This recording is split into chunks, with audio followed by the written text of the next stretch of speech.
sequence problem yana. Hop, buni ham oldingi video darsimizda tushuntirib ketdim. Birinchi limitdan nimani aniqlasak bo'ladi?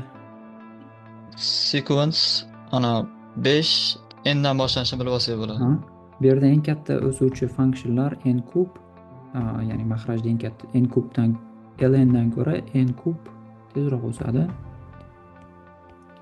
Okey. Shuning uchun buni o'zini olamiz. Infinityga approach qilganda bu hech qanday ta'sir qilmaydi shuning uchun.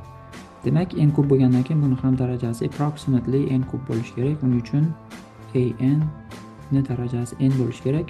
Faqat qo'yganimizdan hisoblaganimizda 5 chiqish kerak ekan, to'g'rimi? Bu n kub bo'ldi. Qachon bo'ladi? 5n yozsak oldiga. O'zi aslida oldi koeffitsiyentini aytib beradi bu. Demak, an approximately 5n dan boshlanishi kerak. Okay. Bo'ldi, shu birinchi limitdan shuni aniqlab oldik, ikkinchisiga qo'yib hisoblab qo'yish qoldi. 25 n kvadrat 5n. Mana shu. Buni hisoblashning yo'li bor. Plyusligidan ko'paytirib borishimiz kerak. Plyusligidan ko'paytirib borsak tepada 15n qoladi. Pastda o'tishini plyusligi.